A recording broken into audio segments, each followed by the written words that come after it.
Advocacia criminal com perspectiva de gênero. Então, mesmo slide de ontem, as minhas titulações aí vocês vão ter acesso depois, então essa parte aqui a gente pula, né? E o tema da aula de hoje, gente, é crimes contra a dignidade sexual e perspectiva de gênero, tá? Então, hoje a gente vai falar sobre importunação sexual, estupro, estupro de vulnerável, assédio, tá? Então, a gente vai falar sobre esses crimes, pornografia da vingança também. Então, aqui vai ter essa parte mais prática, tá? E não tem como a gente já começar a falar, por exemplo, o que é o estupro, ou então o que é importunação sexual, se não falar sobre as principais conquistas femininas no Brasil. Quais foram as principais conquistas, né, gente? Aqui é o marco, Maria da Penha. A Lei Maria da Penha, igual eu falei ontem, todo ano ali tem alteração na lei.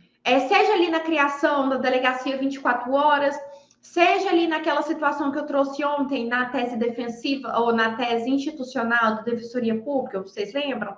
Sobre essa questão de que a tese institucional falava que a mulher não era obrigada a fazer um boletim de ocorrência, por exemplo, para solicitar a medida protetiva. E aí veio a alteração legislativa recomendando isso, falando, olha, não é obrigada, né? Então, são questões importantes e que existem movimentações todo ano. Então, a Lei Maria da Penha é um marco aqui histórico mesmo, né?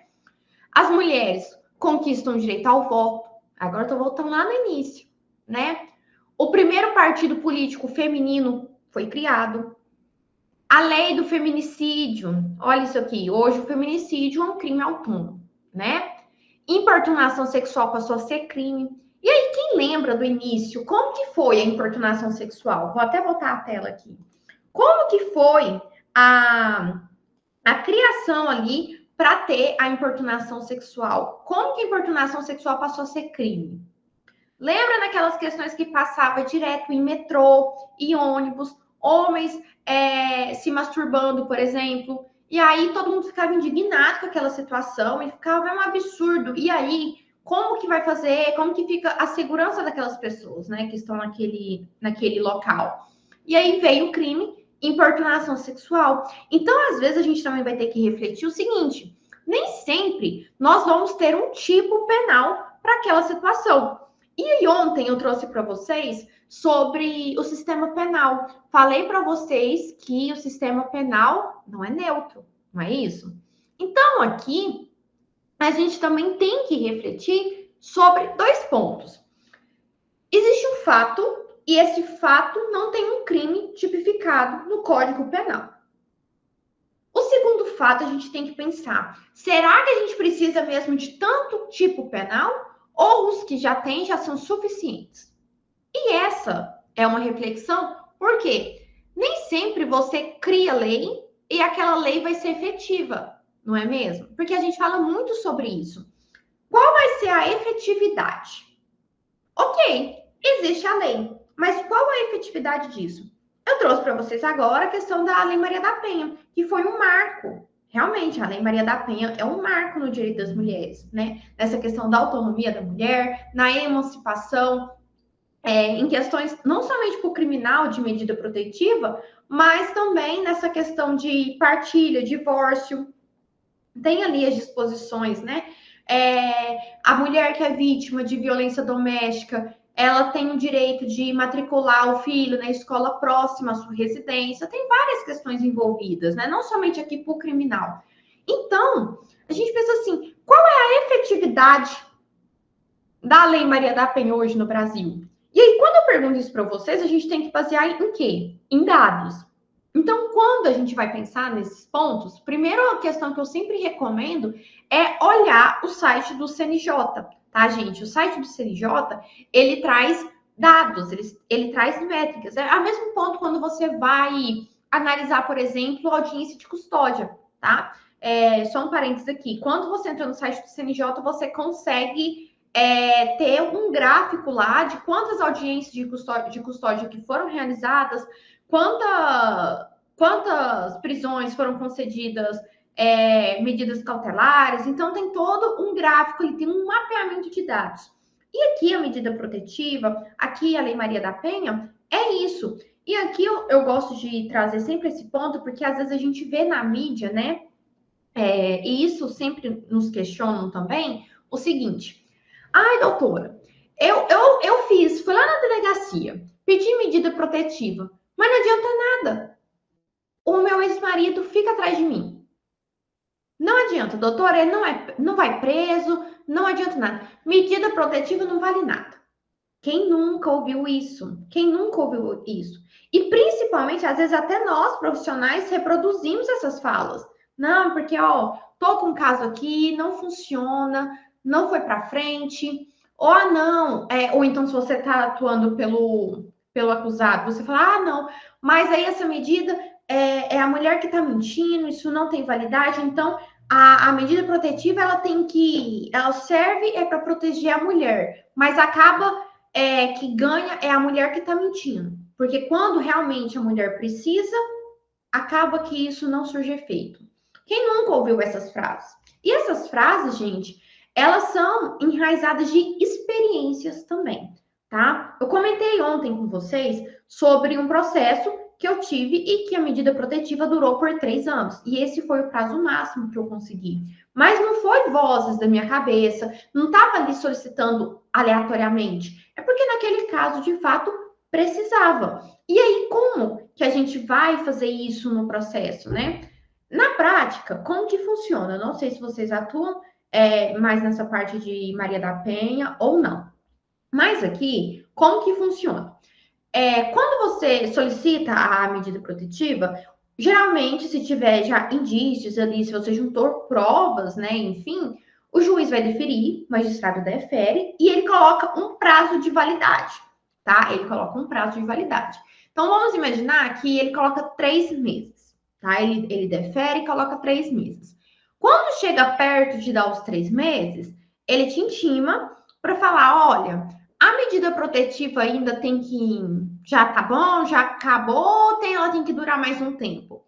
E aí, quando você fala, tem que durar mais um tempo, você tem que juntar novas provas, né, para falar, olha, realmente essa medida protetiva ela precisa se estender por mais um período, tá? E aqui vem o primeiro ponto. Na Lei Maria da Penha, tem um prazo de validade da medida protetiva? Não, não tem, tá? Bruna, a medida protetiva ela é eterna? Não, não é eterna. Ela é igual uma pena. A pena no Brasil existe prisão perpétua? Não existe. A medida protetiva também ela não é eterna. O que vai acontecer é que o magistrado ele vai estipular prazos para essa medida. Então cabe a você tanto pelo lado da assistente de acusação como pelo lado do réu analisar esse período, tá? Então, por exemplo, o que acontece muito também foi deferido a medida protetiva. Ok, vamos supor que foi por 3 meses. Tá, então a medida protetiva, uma das questões é o homem não manter contato com a mulher. Fechou, não manter contato. Não tem filho. Vai ter que ser um terceiro que vai intermediar, tá? Não vai ser o casal que vai ter contato. Beleza. Vamos imaginar um caso mais simples, que não tenha nem filho. Só que nesse caso foi deferida a medida protetiva, mas a mulher que vai atrás do homem. Como que fica essa situação? E eu tô trazendo exemplos que com certeza vocês já ouviram situações assim, né? A mulher tem a medida protetiva, mas ela que vai atrás do homem. E aí como que fica? Nessa situação, o homem ele tem que juntar provas de que a mulher tá indo atrás dele, né? E aí entra com pedido de revogação da medida protetiva, tá? Então aí tem que juntar elementos probatórios. Por quê? Um dos objetivos da medida protetiva é o quê? Resguardar a integridade da mulher, né? Seja integridade, seja questão psicológica, questão moral, sexual, enfim, é para resguardar a integridade da mulher. Se a mulher que está indo atrás sem nenhum motivo, enfim, tem que juntar provas para dizer que essa medida protetiva ela não merece prosperar, tá? Então é importante vocês terem essa questão de que medida protetiva ela não é eterna, mas ela na lei não tem um prazo de validade, tá? Ela não, no artigo, por exemplo, na Lei Maria da Penha não tem nenhum artigo falando o prazo de duração da medida protetiva. E isso gera também uma insegurança jurídica. Por quê? Igual esse exemplo que eu trouxe para vocês. 3 anos. Durou 3 anos. Já tive outros que durou 8 meses. Outros 4 meses. Tudo vai depender da situação do caso concreto, tá? Então, se você estiver atuando ali pelo homem, você também vai ter que analisar esses pontos, para que não vire também como que eu posso falar? Uma questão protelatória ou uma questão sem fundamentação, tá? Então, tem que também demonstrar elementos do porquê precisa daquela manutenção. Então, vamos imaginar o seguinte: foi deferido a medida protetiva por 3 meses. Depois dos 3 meses, falou que tinha que manter. Mas por quê? Manter por quê? E aí vamos imaginar que você nunca mais entrou em contato com a mulher, na hora que recebeu ali a medida sumiu, falou, não, não quero mais, vou sumir da vida dessa pessoa. Como que fica? Vai ser eterna mesmo? Como que é? E você vai ter que analisar toda a situação do processo, tá? Vai verificar quais foram as provas que a mulher juntou, quais são as suas provas, né, que você tem. Então, ali, por exemplo, você está atuando pelo homem, quais são as provas que o homem tem? Por quê? Isso vai trazer reflexo ali na sua atuação profissional, tá? No seu resultado.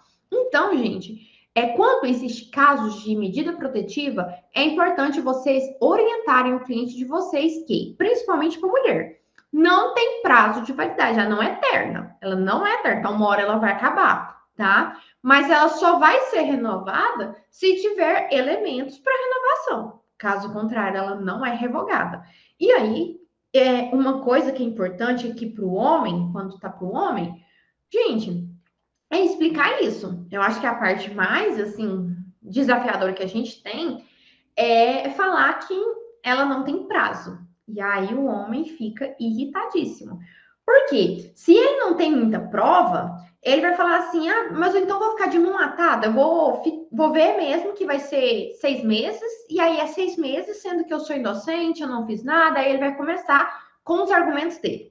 E aí vocês também têm que pensar o seguinte: como que vai ser qual que é o entendimento do tribunal do seu estado sobre o fato? Por quê?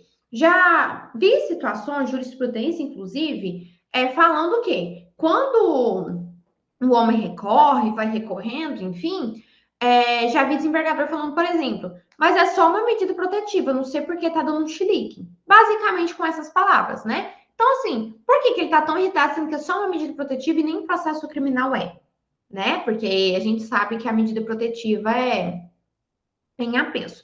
Então, assim, por que que tá tão incomodado? E isso, gente, são várias camadas. Aqui vai depender do processo de cada questão. Porque são questões que pode ser que realmente vai depender de você, enquanto advogado, fazer uso da investigação defensiva, conforme o provimento 188. Vou colocar aqui no chat para depois vocês olharem, tá? Eu vou contextualizar o que é a investigação, tá? Só um momento que eu vou colocar aqui no chat para vocês. Investigação defensiva.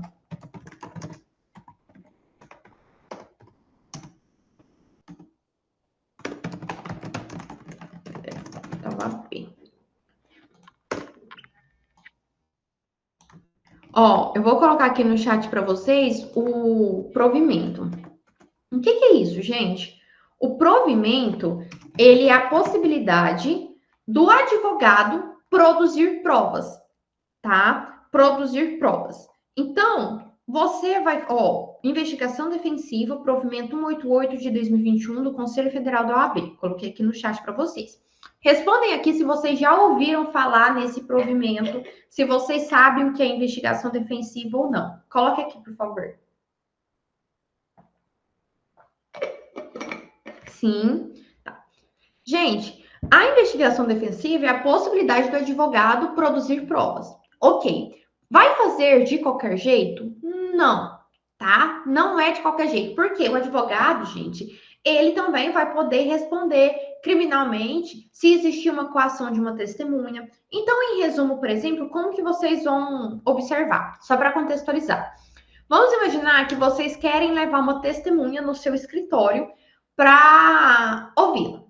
Você vai fazer isso de qualquer jeito, você vai chamar ela no WhatsApp e vai falar: Oi, João, tudo bem? Eu sou advogado aqui. Vem aqui no escritório para a gente bater um papo. Você vai mandar isso? Não, não vai fazer dessa forma.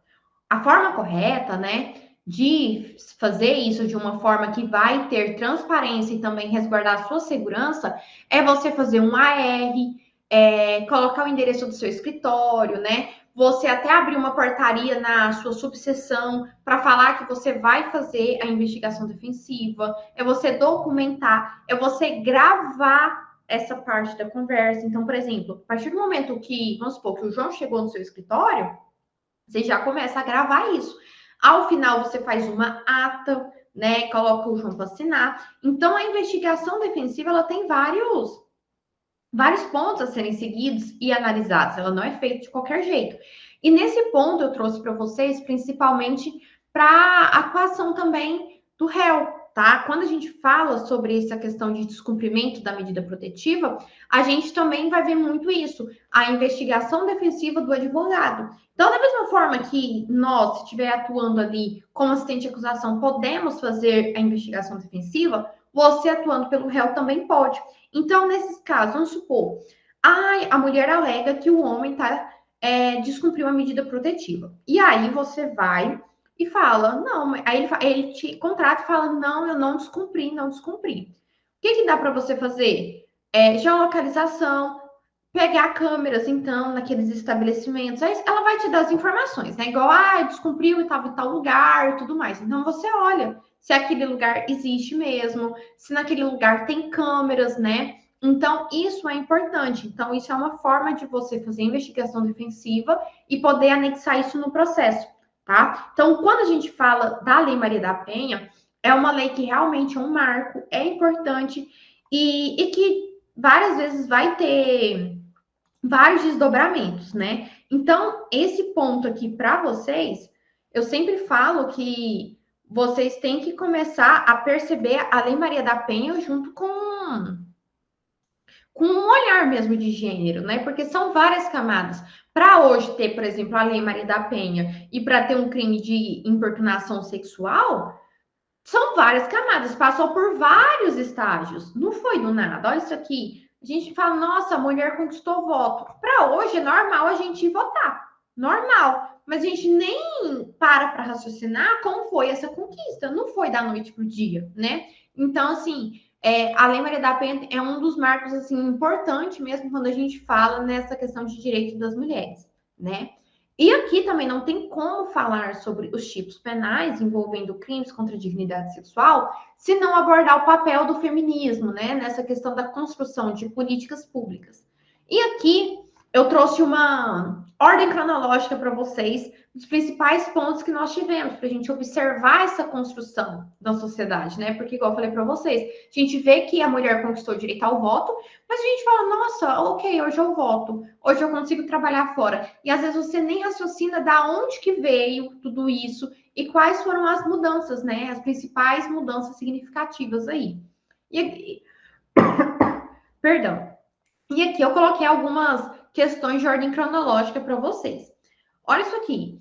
Em 1916, o marido podia aplicar castigos físicos à mulher. Olha isso, gente.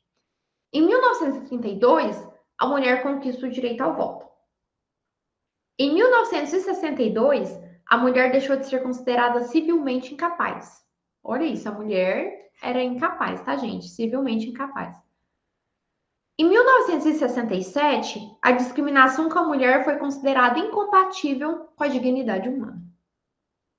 Em 1988, veio aí a Carta Magna, né, a Constituição Federal, que tem a igualdade entre homens e mulheres. Em 2002, o termo pátrio poder foi substituído por poder familiar. 2006, Lei Maria da Penha. 2015, o feminicídio como circunstância qualificadora do crime de homicídio. 2018, veio essa questão da importunação sexual, que veio aí a passar a ser crime, tá? 2021, já tem o stalking passou a ser crime. questões de quem atua em direito do trabalho, né? Vai ter mais domínio sobre isso, mas agora, no ambiente de trabalho, precisa ter a CIPA, que é a Comissão Interna de Prevenção de Acidentes, e as empresas, elas devem realizar o quê? Treinamentos contra o assédio. Então, palestras sobre o assédio moral e sexual são atividades essenciais na Semana Interna de Prevenção de Acidentes do Trabalho, a CIPAT. Olha isso aqui. As empresas, elas precisam também se adequar, né? Então, isso também é muito importante. Em 2023, as medidas protetivas de urgência, elas serão concedidas independentemente de tipificação penal da violência, do ajuizamento de ação penal ou cível, da existência do inquérito policial ou do registro de boletim de ocorrência. É o que eu comentei com vocês sobre a tese institucional da Defensoria Pública, tá? Hoje já existe essa parte na Lei Maria da Penha. Em 2023, veio a criação das delegacias especializadas de atendimento à mulher para funcionar 24 horas por dia, todos os dias, incluindo feriado e final de semana, tá? E aí, essa lei já foi sancionada aí pelo governo Lula. Gente, essa lei aqui, eu vou até fazer um parêntese. Por quê? Deixa eu voltar aqui a tela para vocês. Essa questão da delegacia funcionar 24 horas todos os dias vai depender da sua cidade, da estrutura da sua cidade. Primeiro ponto, são todas as cidades que têm delegacia especializada? Não, não são todas as cidades. Ai, Bruna, na cidade que não tem a delegacia especializada de atendimento à mulher, como que fica essa situação?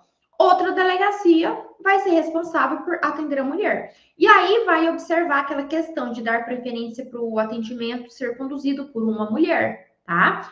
Mas se também não tiver uma mulher disponível ali para ouvi-la, né, e tudo, vai ser o homem. Mas o que a gente sempre fala é que tanto o homem quanto a mulher, seja um policial, delegado, enfim, tenham treinamentos para saber ali compreender a dinâmica dos fatos, né? Para ter o acolhimento da mulher, tá? Para não acontecer a revitimização. E eu vou comentar depois com vocês o que é a revitimização, o que é a violência institucional também, né? Na lei de abuso de autoridade. Então, é importante a gente pensar sobre isso, tá? Essa questão da delegacia de funcionar 24 horas, ela é muito importante, ela é válida, mas ela é uma lei que ela não vai se aplicar para todas as cidades. Por quê? Não são todas as cidades que têm a delegacia especializada e não são todas as cidades que, quando tem a delegacia, que vai ter servidores, um quadro de funcionários para conseguir atender 24 horas, tá? Então, isso também a gente pensa muito sobre isso. É uma lei, igual eu falei no início da aula para vocês, é uma lei, mas ela não é efetiva, ela não tem uma efetividade 100%. Por quê? O Brasil é um país extenso. Então, quando a gente fala de realidades e analisando ali cada cidade, vai ter a sua peculiaridade. Então, essa é uma lei muito interessante, mas que não são todas as cidades que conseguem cumpri-la, até por conta dessa questão de quadro de servidores, tá? Então, é importante isso, vocês terem essa ideia.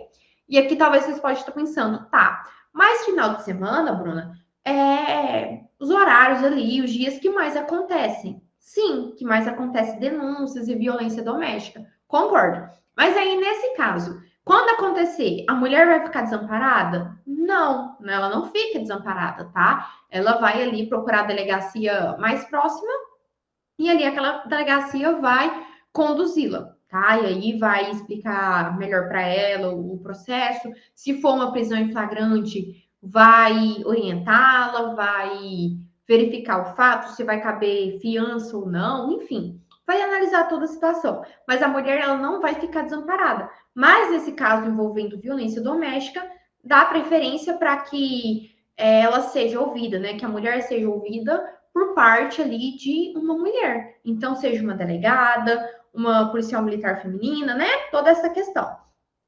Então, a gente sempre observa isso. E aí, analisa a situação de cada lugar. Vai ter lugar também que não vai ter uma mulher, gente. Então, vai um homem, né? Porque alguém vai ter que colher esse depoimento dela, alguém vai ter que observar os procedimentos. Então, a gente sempre fala sobre essa questão de treinamentos, tá? Então, voltando aqui das principais conquistas. Vamos lá, voltando aqui. Então, tem essa parte da delegacia, que a gente faz essa ressalva. Ou, em 2023, gente, combate ao assédio na advocacia. Fazem várias campanhas também anualmente sobre essa questão de assédio na advocacia, muito importante. Já tem essa questão também de assédio no Estatuto da OAB, tá? Então, depois vocês dão uma olhada ali, se eu não me engano, é o artigo 33 ou 34, se eu não me engano. Mas é importante também, é um marco válido para a gente comentar sobre isso, até porque, né, da nossa profissão. Em 2024, o feminicídio, né, acabou se tornando um crime autônomo, tá?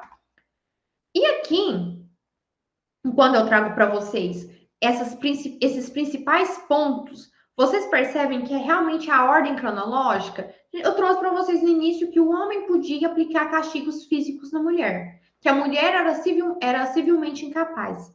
Para hoje, a gente está falando do quê?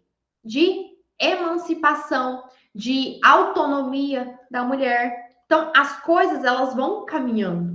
Né? Então, isso é muito importante também. Os avanços legislativos, eles são válidos, né? E aí a gente vai filtrar o que a gente mais vai utilizar. Então, por exemplo, essa questão da medida protetiva de não precisar do registro de boletim de ocorrência, até hoje tem gente que não sabe sobre isso. E aqui eu tô falando de advogados, tá? E existe também policiais na ativa que não sabem sobre isso, tá? Essa questão, às vezes, dependendo da condição financeira da mulher, ela vai procurar imediatamente a delegacia da mulher e não vai contratar um advogado naquele momento, até porque às vezes ela acha que ela nem vai ter o direito ali do advogado, porque ela já vai estar pelo defensor público, ou então pelo Ministério Público, na verdade, né? Então, assim, ela fica perdida. Então, às vezes a pessoa acha que para solicitar medida protetiva, ela necessariamente tem que ir na delegacia, e nem sempre. Pode procurar já um advogado, que o advogado ele vai fazer direto esse procedimento, né? Então, são novidades legislativas, colocando assim, que é importante você ter o conhecimento. Hoje não precisa ir lá na delegacia para fazer o boletim de ocorrência. E aqui, desculpa, pessoal, e aqui a gente tem um ponto. Quais são as provas que vocês vão juntar no processo para não ter que ter o boletim de ocorrência, por exemplo? Beleza, eu vou solicitar a medida protetiva para a Joana. A Joana não vai fazer o boletim de ocorrência, nós vamos optar por essa modalidade. Mas quais são as provas que eu vou juntar isso no processo? Tá? Eu preciso também. E caso contrário, por exemplo, o juiz, o magistrado indefere isso, falando que não tem essa questão do boletim de ocorrência, eu também tenho que ter jurisprudência, eu também tenho que despachar. Por quê? Quando a gente fala de medida protetiva, é uma coisa rápida, é urgência, tá? Então, tem um prazo para ser analisada essa medida protetiva, e aí você precisa despachar, porque você quer celeridade, você quer uma coisa rápida, que aquela decisão tem que sair rápido, tá? E o sair rápido, gente, não quer dizer que não vai observar questões práticas, né? Então, precisa ter esse cuidado. Então, quando vocês forem solicitar aí, também orientem sobre isso, tá? Não precisa ir na delegacia, mas você também tem que juntar provas, porque eu sempre falo, senão depois aquela medida protetiva ela é facilmente revogada, tá? Então, estrutura isso. O problema não é não ter boletim de ocorrência, não é o problema. Mas como que você vai conduzir as provas? Então, pensem sobre isso. Como você vai conduzir as provas, tá? Então, essa parte aqui, tudo tranquilo, né? E aqui eu vou passar para vocês agora a análise já dos tipos penais. Então, o primeiro ponto aqui, o estupro. Eu trouxe aqui, né, os artigos, eu vou dar uma olhada aqui com vocês, a gente vai ler, e eu vou conversando com vocês sobre alguns pontos importantes, tá? O estupro, gente, ali, constranger alguém mediante violência ou grave ameaça, a ter conjunção carnal, ou a praticar ou permitir que com ele se pratique outro ato libidinoso. tá? Então, aqui, o estupro a gente sabe que tem que ter violência ou grave ameaça e o verbo do tipo penal, né? Constranger, é uma coisa à força, né? A importunação sexual, sempre lembrar do metrô, é praticar contra alguém sem a sua anuência, ato libidinoso com o objetivo de satisfazer a própria lascívia ou a de terceiro. Então, o estupro a gente já sabe que tem o quê? Violência ou grave ameaça. Na importunação sexual não tem violência ou grave ameaça, tá? O assédio sexual é constranger alguém com o intuito de obter vantagem ou favorecimento sexual, prevalecendo-se o agente da sua condição de superior hierárquico ou ascendência inerente ao exercício de emprego, cargo ou função.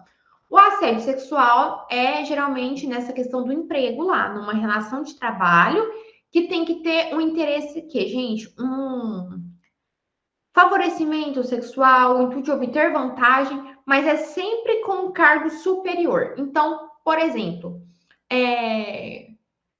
o professor e aluno, o chefe e a secretária, é sempre numa posição superior. E aqui, numa posição hierárquica, né, superior. E aqui, gente, não precisa consumar, não, tá? Então, por exemplo, o chefe fica dando em cima da secretária.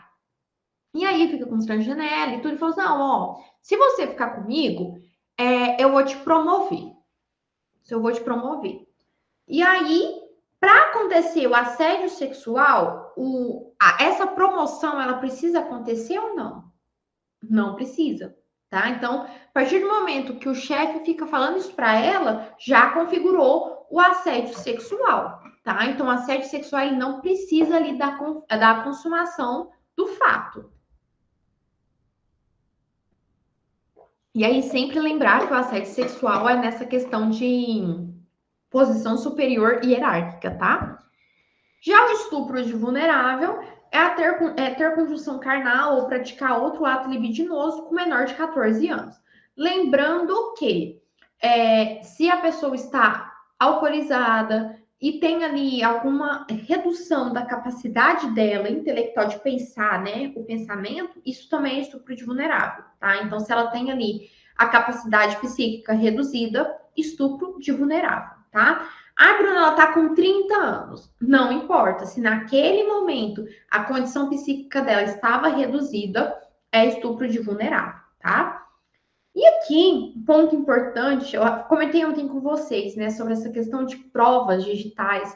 Hoje, a maioria das coisas acontece no ambiente digital, né? E no ambiente digital, como que nós vamos coletar e manusear essas provas? Eu vou trazer um pouquinho sobre cadeia de custódia, gente, porque é muito importante. Não adianta a gente pensar, tá acontecendo isso aqui, há um crime aqui, eu tenho, tem as provas tudo. Aí eu vou lá e tirar um print de qualquer jeito, coloco isso no processo? Não, não é dessa forma, né? E essa questão da pornografia da vingança é muito importante, porque geralmente isso vai acontecer por meio de provas digitais, no ambiente online. E para quem não conhece, pornografia da vingança são aquelas imagens sexualmente explícitas que elas são compartilhadas ou distribuídas sem o consentimento da pessoa. E com o objetivo, gente, de humilhar, causar sofrimento, geralmente envolvendo a publicação ou a postagem de imagens em redes sociais. As mulheres, elas tendem a ser vítimas devido à sua vulnerabilidade e sociedade que ainda tem traços machistas e sexistas. Então, aqui, já viu aqueles casos de que o homem... Eu tô colocando aqui como homem, gente, sempre nos exemplos, mas nada impede que a mulher seja a autora do crime, tá? Então, aqui, só um adendo. Nada impede que a mulher seja a autora do crime. Então, vamos imaginar o seguinte. Houve uma relação sexual consentida, tá? Houve uma relação sexual consentida, ou seja, os dois estavam de acordo, estava tudo certo, tá? Mas aí esse ato sexual foi gravado. Foi gravado. Pode ser que até tenham conhecimento dessa gravação e concordaram. Os dois concordaram. Então, os dois tiveram relação sexual consentida, ou seja, os dois concordaram para o ato sexual, e os dois concordaram para a gravação. Mas era para ficar entre eles. Eu gravei, a gente tem um relacionamento e eu gravei isso aqui. Ok, eu confio em você, você confia em mim, tá tudo certo. Eu autorizei isso. Tá. E aí a gente separa. Chega um momento que separa, que não dá mais certo, não, vamos terminar. Ah, vamos terminar, tudo bem. O homem quer terminar? Não, não vamos não. Olha, se você não voltar para mim, eu vou expor aquele vídeo seu. E aí acabou sua fama, acabou seu emprego, você vai ser demitido, e aí começa. E às vezes tem caso de até extorsão também, né? E aí você começa a ter esse enredo assim caótico, né? Porque isso aqui vou divulgar as suas fotos, suas imagens, enfim, é para realmente, gente, para humilhar, tá? Para causar sofrimento. E então, nessas situações, acontece muito essa divulgação de imagens quando o homem não aceita o término do relacionamento, tá? E pode acontecer também da mulher divulgar esse conteúdo, a mulher não aceitar o término, tá? Porque tem situações que é isso, gente, que é a mulher que tá ali entrando em contato, querendo expor o seu antigo relacionamento, por exemplo, tá? E aí, nesse caso, só um parêntese, eu deixei mais para frente para falar disso, mas assim, só para contextualizar. O homem, vamos imaginar o seguinte, a mulher tá ameaçando ele, enfim, ou até mesmo já chegou a compartilhar essas imagens sem o consentimento. E aí, nesse caso, o homem que está sendo a vítima, certo? Então, a mulher, eles tiveram um relacionamento, a mulher que divulgou. A mulher é a autora, enquanto o homem é a vítima. Ok. O homem, sendo vítima, ele vai ter o direito de solicitar medida protetiva? Não, tá? O homem não tem direito da medida protetiva. Gente, medida protetiva é para mulher, tá? Para mulher. E hoje se estende ao público LGBTQIAPN+, né? Mas para o homem, juridicamente, o termo correto, se for o caso nessa situação, eu falava, ah, mas aí não vai ter saída para o homem? Não, vai ter saída sim. Mas juridicamente falando, ele não vai ter a medida protetiva. Ele vai ter que entrar com uma ação civil para pedir o afastamento, né? Para que seja solicitado aí o afastamento, proibindo a mulher de entrar em contato com ele, tá? Então vai ter as medidas ali para o homem, ele vai ser resguardado e tudo mais. Mas ele não tem a medida protetiva falando, tá? Abertamente aqui não tem a medida protetiva. Quem tem medida protetiva é a mulher, tá? Então, pornografia da vingança é essa questão. Divulgação de fotos para causar ali, de vídeos, né? Causando aí a humilhação.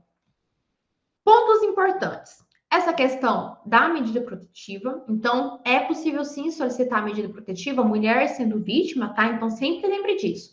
A mulher sendo vítima pode solicitar medida protetiva, tá? Você vai analisar esses processos, esses inquéritos policiais, sempre com uma lente de gênero, igual eu expliquei ontem, voltada aí para o protocolo para julgamento com perspectiva de gênero, tá? Revitimização, como você não vai fazer isso, escutativa e empática, tá? Enquanto advogado, e você vai ter que analisar todo o contexto fático a fim de quê? Identificar os autores, tá? E quando observa que eu coloquei os autores, está ok? No plural. Por que eu coloquei isso? Porque, gente, é crime. Aqui eu ainda vou colocar só um momento. Os autores. Vamos lá. Ó, vou até voltar a tela aqui para mim, para a gente conversar um pouquinho. Ó, vamos imaginar o seguinte. Interromper só um momento. Aí voltou para mim. Vamos lá. Por exemplo, eu tô com esse vídeo e eu compartilho com a Mayara. A Mayara não quis passar para ninguém, mas ela tá com conteúdo armazenado no seu celular. Se você tá com armazenamento, isso também é um crime. Vamos imaginar o mesmo exemplo. Eu tô com um vídeo, eu passei para Mayara, a Mayara mandou para o Mário, para o Marcelo, para a Júlia, para o César. É um crime. Marcelo compartilhou também. E aí vira isso. Qual que é a dificuldade, gente, quando a gente fala em crimes contra a dignidade sexual e até nessa questão de crimes digitais e que envolve o ambiente virtual? É identificar os autores. Como que você vai conseguir identificar quem compartilhou? Se você souber de um print aqui e outro ali, você consegue ver mais ou menos as pessoas. Então, por exemplo, vamos supor que foi num grupo de WhatsApp. Então, vamos dar no primeiro exemplo o que eu falei. Eu tô com um vídeo, em vez de mandar para a Mayara, o que eu fiz? Eu mandei num grupo de WhatsApp. E nesse grupo de WhatsApp tem 200 pessoas. Ok, eu vou saber. Eu mandei para esse grupo. Então, eu já vou ter uma coisa mais específica.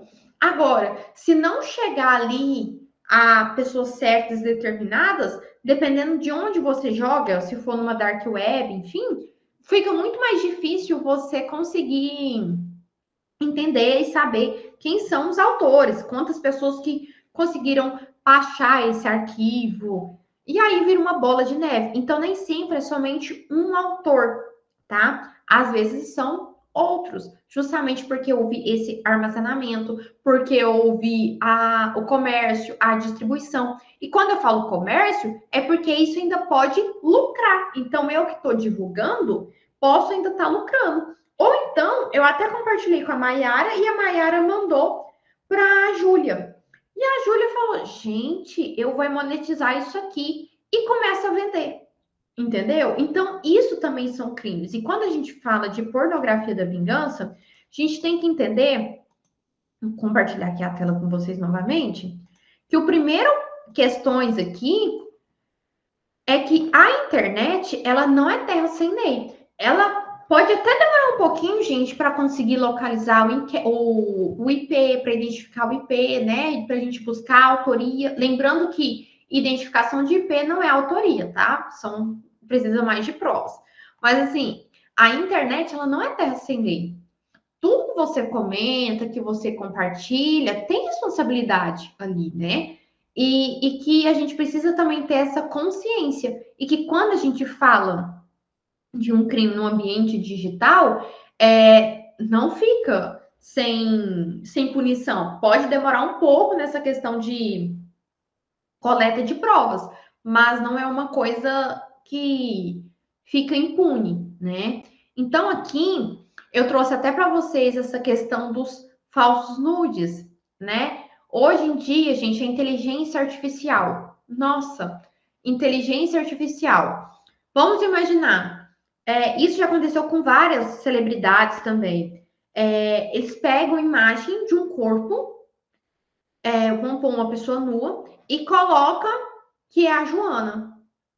Só que não é a Joana, entendeu? Eles transformaram isso. E às vezes é tão realista que você nem identifica, né?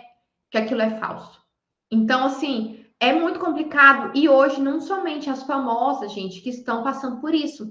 Tem várias reportagens, inclusive, vou até voltar aqui a tela. Tem várias reportagens disso, de jovens, tá? Não sei se vocês têm acompanhado, mas assim, de escolas, jovens que estão sendo humilhadas, constrangidas por conta dos coleguinhas de sala. E às vezes faz assim, não tem nenhuma rixa entre eles, não tem ali nenhum conflito, mas eles fazem na zoeira. Só que a gente sabe que isso não é zoeira, né? Isso é sério, isso é um crime. Então, isso é muito complicado. Jovens, 15 anos, às vezes 12 anos, estão tendo essas fotos compartilhadas e até falar, gente, que isso é um falso nude, demora. E como fica a vítima? Como que fica essa adolescente? Porque, gente, na adolescência a gente sabe, tá começando a criar ainda a personalidade, como que fica ali aquela relação entre os colegas de sala mesmo. Então, isso é muito complicado. Então, essa questão não está sendo somente com famosos, celebridades, mas está sendo também com pessoas comuns, acontecendo muito em ambiente escolar, tá? Aqui na minha cidade, eu moro em Uberlândia, né? Eu comentei isso ontem com vocês. Uberlândia é Minas Gerais. Eu já vou em escolas falando sobre essas questões de dar palestras, né, em escola, falando sobre bullying, falando sobre essa questão do uso de inteligência artificial, né? De responsabilização. Por quê? Às vezes o menor de idade ele acha que ele não vai ser responsabilizado, que nunca vai acontecer nada com ele, porque ele não pode ser preso, então ele não vai acontecer nada. E aí você explica que, olha, você não vai para um presídio, né? Para um presídio igual maior de 18 anos, mas você pode ser internado, tem responsabilidade, tem essa questão de indenização também, tá?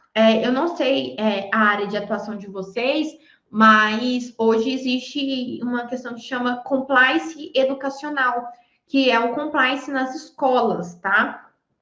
Aqui em Uberlândia tem até uma resolução sobre uma recomendação, desculpa, do Ministério Público voltado para que as escolas tenham um setor de compliance, tá? Um setor de compliance para analisar não somente racismo, bullying, mas para ter todos esses eventos. E as escolas elas precisam ter treinamentos de funcionários e também alunos para essas questões de racismo, bullying, falso nudes, todas essas questões mais sensíveis.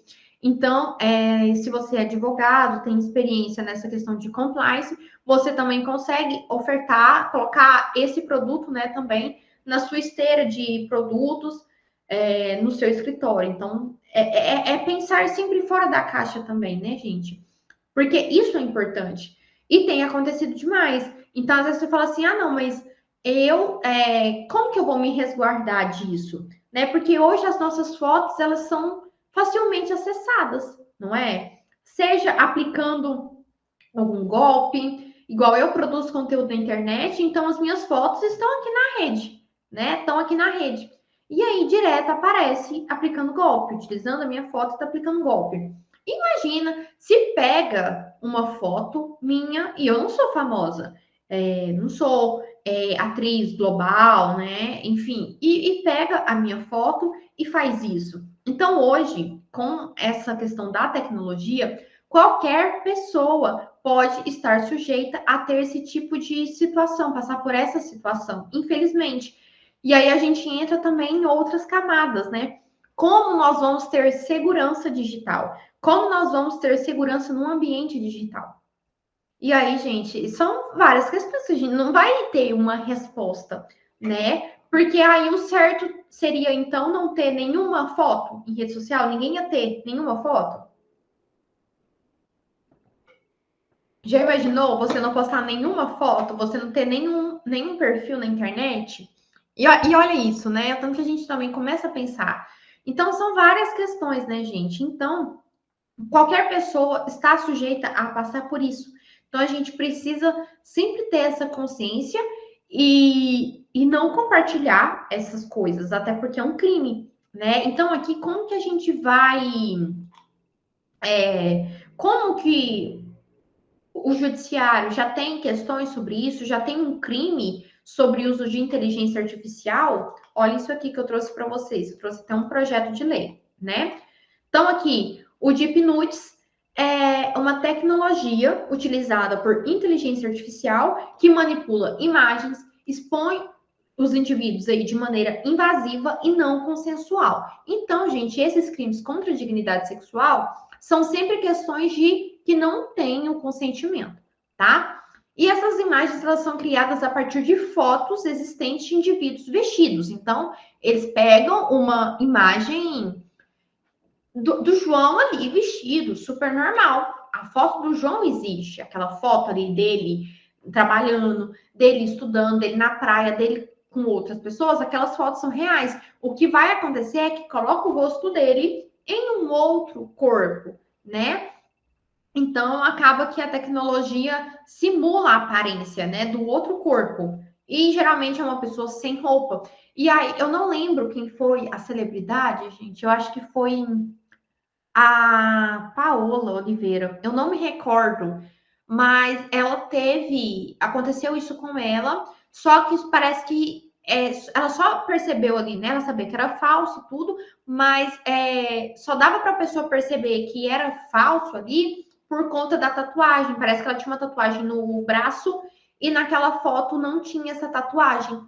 E aí, olha isso. Então, obviamente, ela sabia desde o início que era falso, mas outra pessoa que não tem esse conhecimento, não se recorda, e acabar achando que era verdade mesmo. Então, isso tem que tomar muito cuidado. E hoje aqui, a pornografia da vingança, ela está no 216B do Código de Processo Penal, que é produzir, fotografar, filmar, registrar por qualquer meio conteúdo com cena de nudez ou ato sexual, né, ou libidinoso de caráter íntimo e privado, sem autorização de participantes, tá? Incorre na mesma pena quem realiza montagem em fotografia, vídeo, áudio ou qualquer outro registro com o fim de incluir pessoa em cena de nudez ou ato sexual ou libidinoso de caráter íntimo. E aí vem mais, né? Se o caso envolver menor de idade, aqui vai estar no ECA, no 241C, que é crime simular participação de criança ou adolescente em cena de sexo explícito ou pornográfica por meio de adulteração, montagem ou modificação de fotografia, vídeo ou qualquer outra forma de representação visual. Aí aqui a gente está falando se envolver, né? Criança, adolescentes. Agora, se for o adolescente que estiver fazendo isso, divulgando, enfim, aí a gente sabe que o adolescente é o menor infrator, ele não comete o crime. Ele comete o crime análogo à pornografia da vingança, né? Aí as punições dele ali vai ser pelo ECA. Mas hoje aqui a gente tem algumas questões específicas sobre como você vai se resguardar se você foi vítima, né, de um falso nude. Aqui, gente, é registrar as provas, vai realizar um boletim de ocorrência. E aqui entra a questão de um advogado criminalista, da sua confiança, principalmente se tiver com essa questão, com olhar de gênero, porque vai influenciar muito, muito mesmo, essa questão prática e de atuação, né? Rede de apoio, porque, gente, a pessoa que foi exposta dessa forma fica com um psicológico abalado. Igual o exemplo que eu trouxe para vocês das adolescentes nas escolas. Imagina, se você que é pai, uma coisa até aqui também que a gente aborda. Por exemplo, você que é pai, você tem um acesso no celular da sua filha, né? A sua filha adolescente, você sabe mesmo o que está acontecendo, né? Porque às vezes ela já está com um problema e você não tem a menor ideia disso. Isso são questões que a gente precisa se atentar, né, enquanto adulto e tudo, porque são crimes assim que estraga a vida da pessoa, realmente assim, a vítima fica completamente abalada. E aí é onde busca apoio de um psicólogo, se for o caso de um psiquiatra, né? E quando a gente fala de registrar prova, é que antes de denunciar o conteúdo ou entrar em contato com a plataforma, é necessário realizar o registro das provas. Por quê? Vai acontecer muito, gente. No desespero, o que a pessoa faz? Já sai denunciando, né, aquele conteúdo lá, aquela postagem. Só que aí depois aquela postagem some e aí não tem como você produzir provas, né? Então, é importante ter a coleta dessas informações. E aqui, volto só um ponto aqui que eu vou trazer para vocês. Vamos imaginar o seguinte: a gente teve essa questão e eu simplesmente tirei print aqui, ó, tirei print do jeito que tava e mandei para o advogado. Lembra que ontem eu comentei com vocês, nesse mesmo exemplo, eu falei assim, ó, o que vai acontecer? A Joana chega no seu escritório e fala, doutor, eu não tenho dinheiro para registrar em ata notarial, eu não tenho dinheiro para fazer registro. Eu tenho esses prints. E aí te envia aqueles prints lá daquele jeito, né? Sem pé, sem cabeça, você não sabe o que aconteceu e te envia. O que eu gosto de fazer? Vai pegar desse jeito? Você pega, então, uma declaração dela assinando que ela se compromete que aquilo ali realmente é idôneo. Se não for idôneo, ela, sabe, tem ciência que está cometendo crime de falsidade, tudo. Você documenta tudo isso, tá? Mas é importante o quê? Se essa pessoa tem instrução, né, tem ali um dinheiro, enfim, e até também para sua segurança, você registrar esse conteúdo. Então, não pega um print isolado ali sem nenhuma declaração assinada, tá? Por favor, gente, pega pelo menos uma declaração assinada dessa pessoa. E aqui a gente fala muito sobre cadeia de custódia da prova, tá? As provas, elas precisam ser coletadas e armazenadas de uma forma correta, tá? De uma forma correta. Então, inclusive, gente, aqui em Uberlândia, eu sou presidente da Comissão de Direito Penal Econômico, e na próxima semana a gente vai ter uma palestra sobre provas digitais. Eu vou colocar depois isso nas minhas redes sociais, enfim, eu só não posso divulgar aqui, né? Mas depois vocês me acompanham aí nas redes sociais que ficam sabendo sobre a palestra. É uma palestra online, gratuita, e a gente fala muito sobre cadeia de custódia, por quê?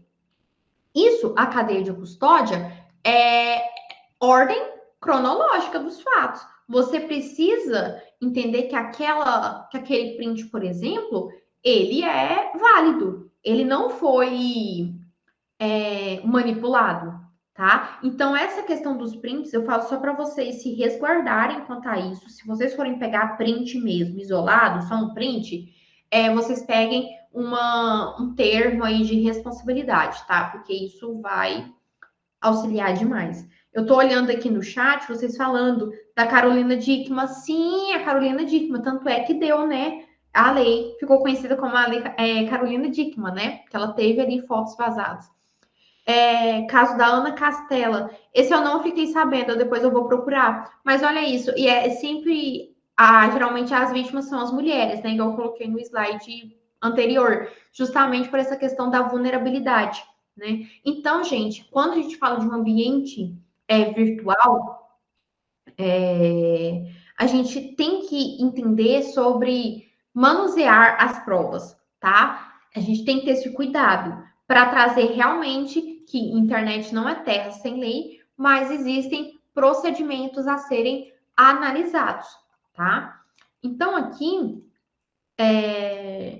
antes de sair denunciando aquele conteúdo, é importante registrar isso, né? E aí depois ter o boletim de ocorrência. Lembrando que essas situações vocês podem pedir para a plataforma retirar o conteúdo do ar, então é uma ação civil e eventual também uma ação criminal, tá? Identificando os autores e tudo.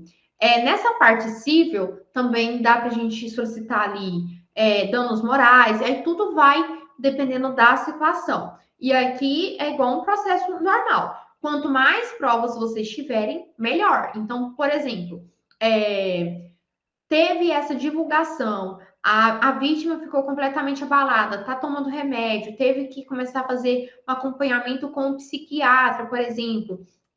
Se disso teve uma síndrome do pânico, por exemplo, são situações que vão agravando, vocês conseguem, né, ter essa dimensão para eventual danos morais. Então, isso também é pensado, é analisado.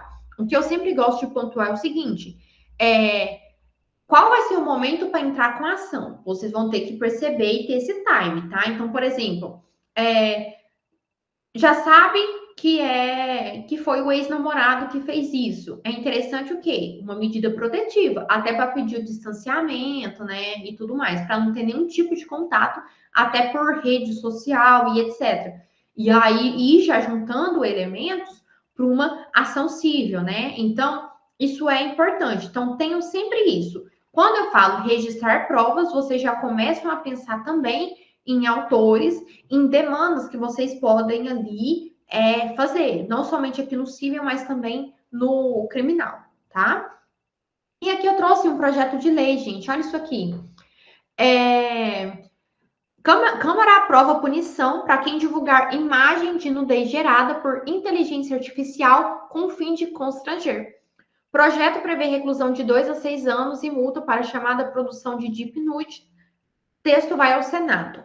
Tá recente, foi em fevereiro essa notícia, tá, gente? Fevereiro desse ano. Então, aqui a gente comentou sobre pornografia da vingança, e quando a gente fala sobre os deep nudes, que são aquelas imagens, né, geradas por inteligência artificial, isso ainda não é crime no Brasil, tá? A gente não tem um tipo penal específico disso, tá? Mas aí, obviamente, que se acontecer questões assim, vão ser acabadas colocadas em outros tipos penais, né?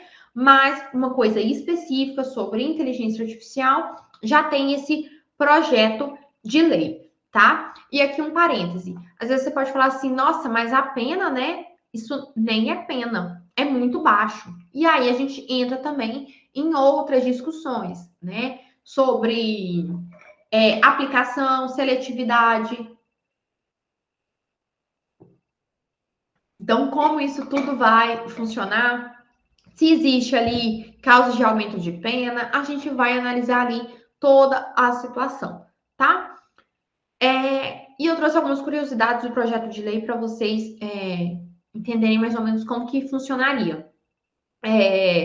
Para que seja incluído no Código Penal o crime de manipular, produzir, divulgar conteúdo de nudez ou ato sexual falso gerado por tecnologia de inteligência artificial e outros meios tecnológicos. Então, seria justamente essa tipificação, né, de manipulação, produzir, divulgar, sempre voltado aqui por essa questão de inteligência artificial ou outros meios tecnológicos.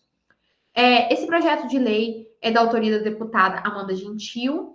Ele foi aprovado com o substitutivo da relatora deputada Yandra Moura, no qual tal prática também é tipificada no Código Eleitoral, tá? Olha isso aqui. No Código Eleitoral, nessas questões de eleição. Lembra que eu comentei ontem para vocês no protocolo para perspectiva com julgamento de gênero? Eu comentei com vocês de quando o homem não deixava a mulher falar, sempre interrompendo. Eu até trouxe o exemplo. Isso acontece muito em eleição ou então em Câmara Municipal, nessas questões de política. O homem sempre interrompe, né? Não estou generalizando, não, gente. Eu só estou falando dessas situações que acontecem. Então, aqui nessas questões do âmbito eleitoral, já tem demanda sobre isso, né? Então, isso também é bem importante.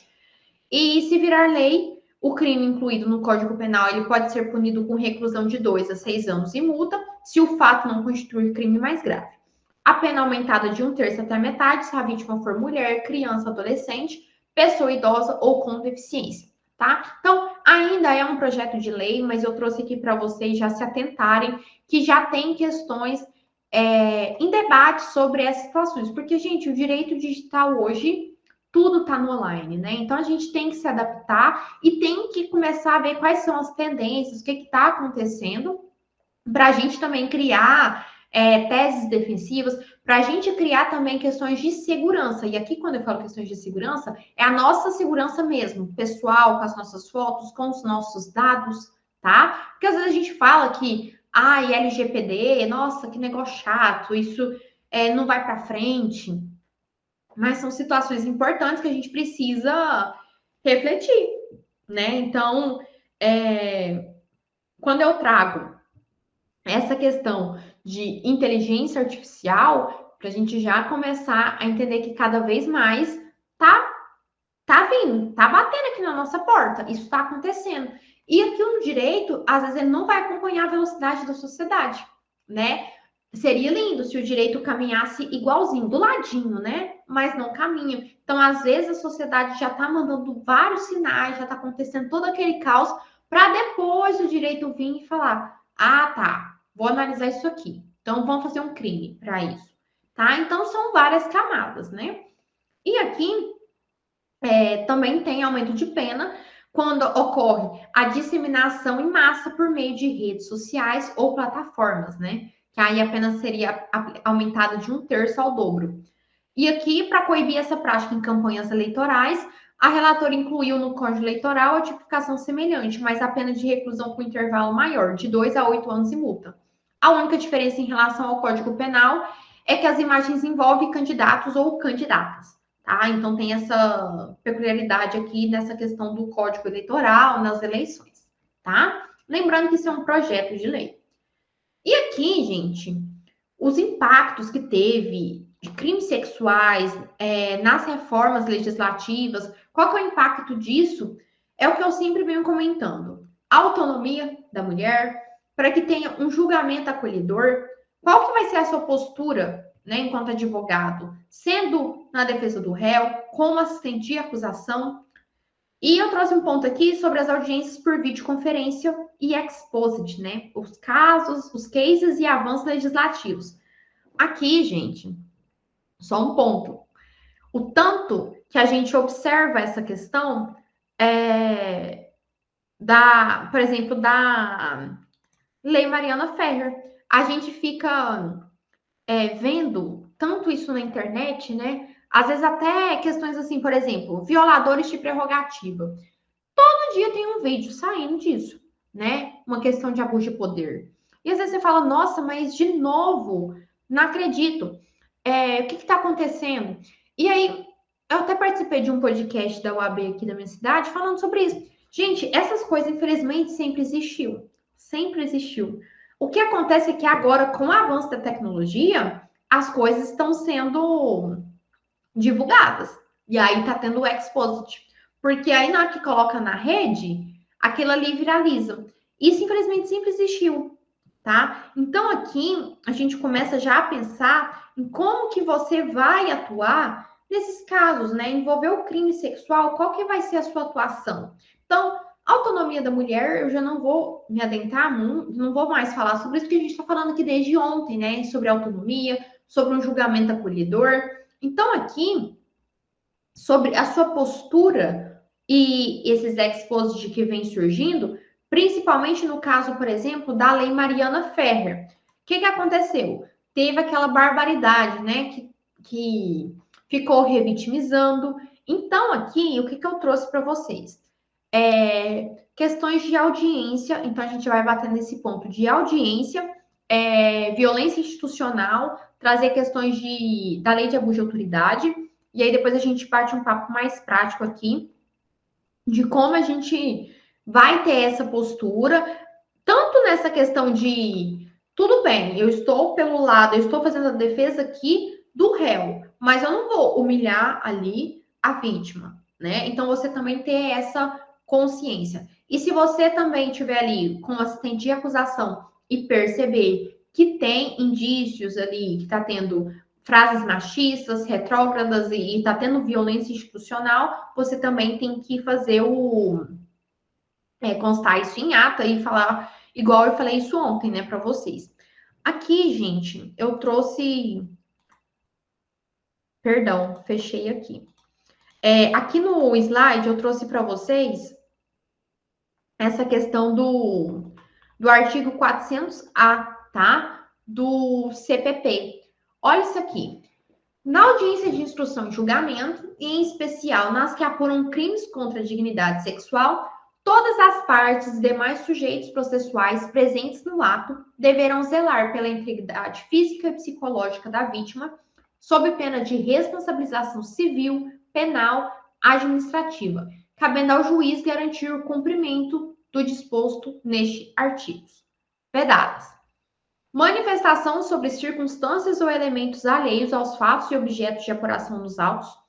Utilização de linguagem, de informações ou de material que ofendam a dignidade da vítima ou de testemunhas. E aqui, o que fala? Nessa questão envolvendo crimes contra a dignidade sexual, aqui a gente vai zelar o quê? Pela integridade física e psicológica da vítima, e você não vai utilizar linguagem ou informações, materiais, enfim, para denegrir a vítima. Então, por exemplo, houve um estupro, e aí o advogado mostra a foto da vítima usando um short curto. Aí usa o argumento, mas olha que excelência, usa esse short curto, tá querendo o quê? Isso é um absurdo, gente. Isso não, são coisas que não podem nem acontecer, né?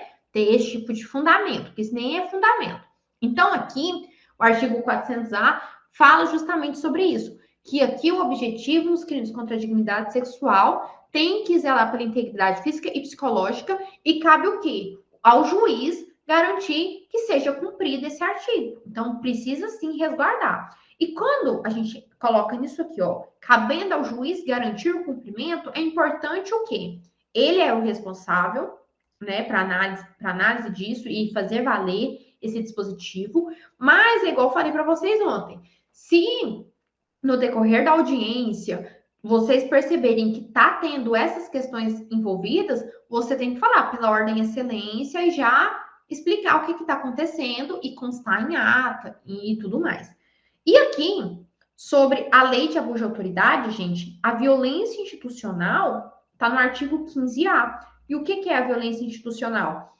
Submeter a vítima de infração penal ou a testemunha de crimes violentos a procedimentos desnecessários, repetitivos ou invasivos que a leve a reviver sem estrita necessidade.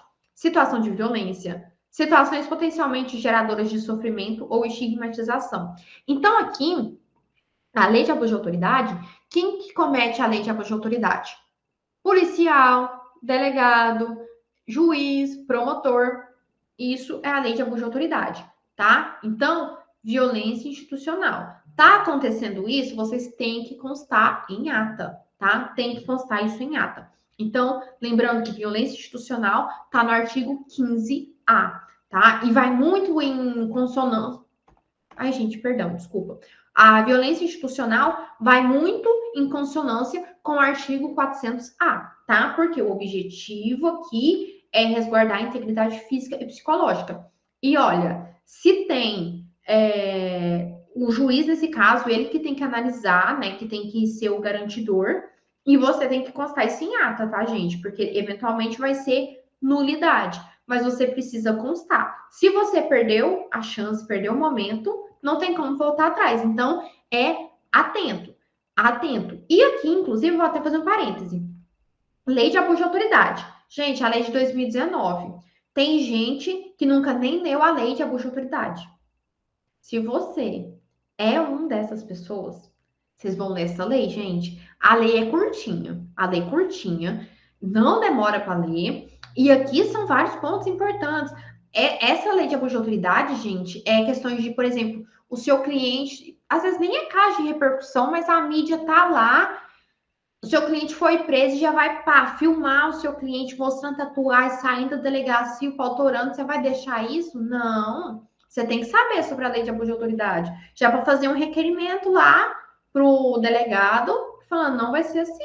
Gente, o delegado ele é responsável naquele momento. Então, assim, tenham esse jogo de cintura, ainda mais em delegacia, que eu falo que delegacia, gente, é um ambiente hostil. Mas você também tem que entender sobre as suas prerrogativas também. Você tem que ter conhecimento. Não adianta você só fazer um flagrante, só ir lá. Só o seu corpo que tá lá. Não pode ser assim. A lei de abuso de autoridade é muito importante, muito. Então, se você nunca leu essa lei, leia. Leia. Quando finalizar a aula aqui, vocês vão parar para ler a lei de abuso de autoridade. Então, violência institucional, artigo 15A, tá? E a revitimização é aquelas situações que são momentos que fazem aquela vítima reviver de forma desnecessária, né? Sendo ali para ela reviver uma situação de violência ou outro tipo de situação que causa ali um sofrimento de uma forma que sem necessidade mesmo, tá? Então não precisa reviver isso e aí a pessoa só tá colocando aquilo mais para alimentar um ódio. Ela não tem que viver isso, mas eu quero fazer que você se sinta mal, tá? Então, observem essas questões. Aqui, não poderia deixar de abordar com vocês comunicação estratégica com a imprensa. Comunicação estratégica com a imprensa e redes sociais, tá? Quero aqui falar um pouquinho com vocês sobre o advogado e a imprensa, como que vocês vão se posicionar. Voltada aí para uma advocacia de alta performance. Olha isso aqui, que eu trouxe algumas fotos de entrevistas que eu concedi. Olha isso aqui, a primeira reportagem é amor obsessivo. Como agir com essas situações? Essa entrevista foi sobre stalking, né? Essa foto aqui eu já estava na rádio aqui na minha cidade falando sobre a Lei Maria da Penha. Aqui também sobre um ponto importante, legítima defesa da honra. STF declara inconstitucional a tese, um ponto também muito legal. E essa na Folha Universal que eu falei sobre golpes digitais, tá? Essa questão importante de registrar provas, enfim, comentei também. E na Folha Universal eu já falei sobre Maria da Penha, sobre várias questões voltadas para direito das mulheres. Por que eu trouxe essas fotos aqui para vocês? Como que o advogado ele vai se posicionar na imprensa? E aqui, às vezes, a gente pensa que vai ser um caso de repercussão, mas às vezes não vai ser. Você vai ser convidado para falar sobre determinado assunto. Como que você vai se portar, né? E aqui, gente, pontos importantes, e eu vou estar destrinchando com vocês pontualmente aqui. Oratória, networking, pautas urgentes, como se preparar para uma entrevista. O advogado ele se comunicará somente em caso de repercussão midiática. Conceder entrevistas ou enviar nota. Comunicação ao cliente sobre casos de repercussão midiática. Aqui, gente, alguns pontos aqui. Eu vou interromper para a gente bater o nosso papo. Vamos lá. Oratória. Oratória, gente, é assim, o mínimo, tá? O mínimo. Então,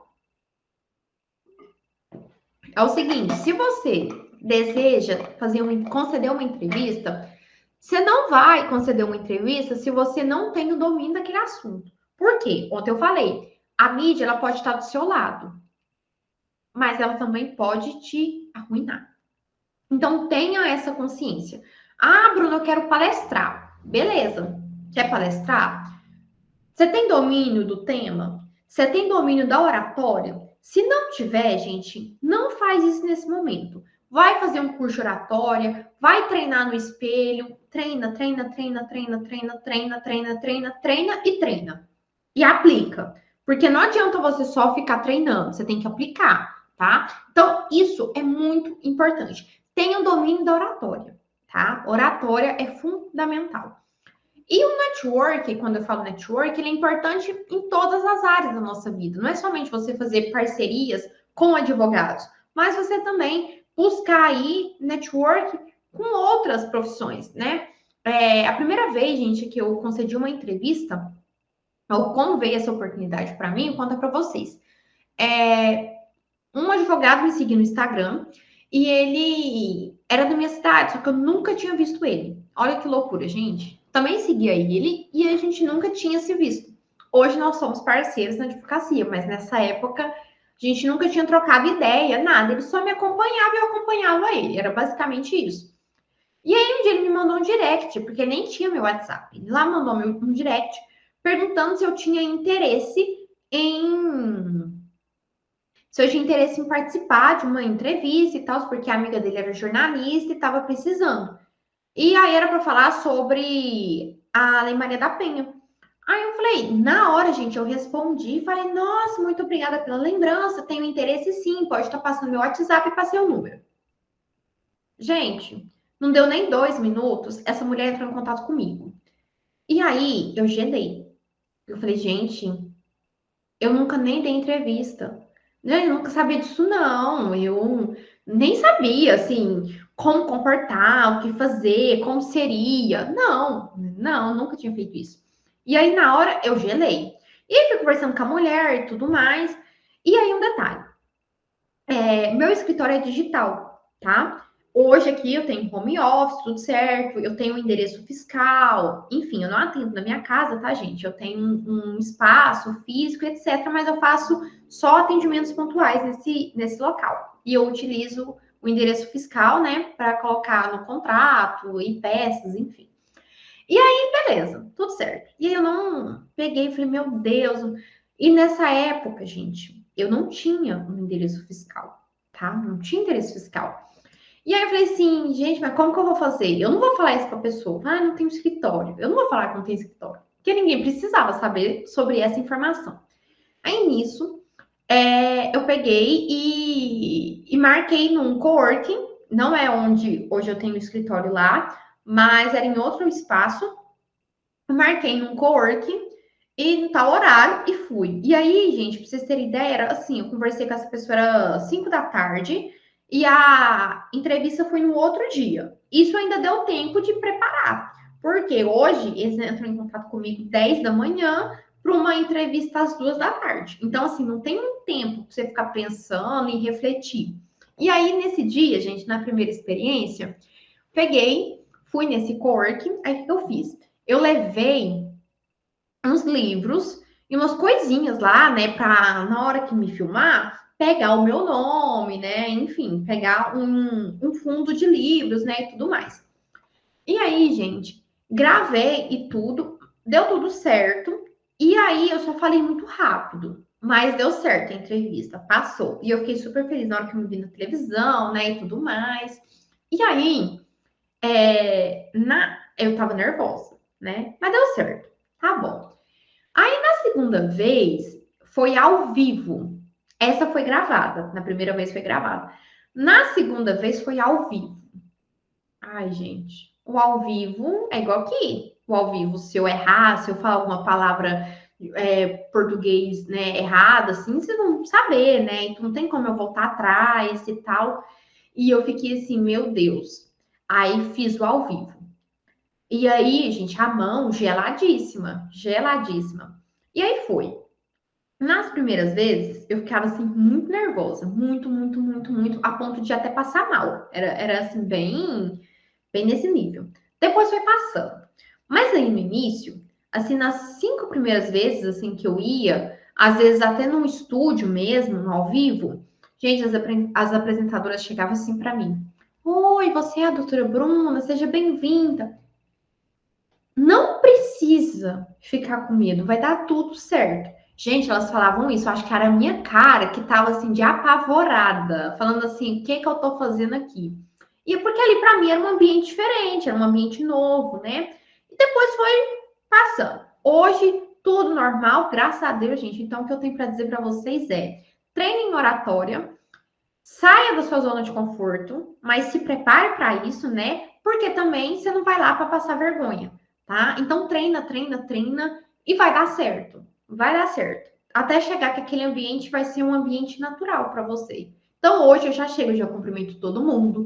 Eu já sei qual vai ser o lugar que o rapaz vai colocar o microfone em mim, como que vai funcionar, qual que é a dinâmica, como que eu vou me organizar aqui no roteiro, né? Porque o ao vivo é isso. Então, a maioria das entrevistas que hoje eu concedo é ao vivo. Então, o ao vivo é ali na hora, né? Então, tenha esse preparo. Então, não, às vezes, a sua primeira oportunidade aqui vai ser vindo de outro colega. Então, nesse caso, ele nem me conhecia, ele só me acompanhava na internet, né? Então, tenha esse domínio também, essa questão prática, porque isso vai ser importante.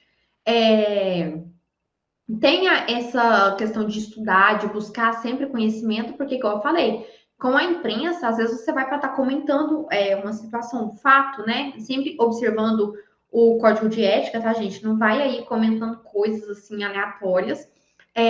Se prepare, estuda e verifique que nem sempre você vai. A sua primeira entrevista, por exemplo, vai ser de um processo seu, né? Às vezes você vai estar lá para falar de o que é um stalk, coisa nesse sentido, né? Mas quando você se deparar com um processo seu que envolva a imprensa, você vai ter que definir se você vai conceder uma entrevista ou se você vai enviar nota. E aí é um jogo de cintura também, por quê?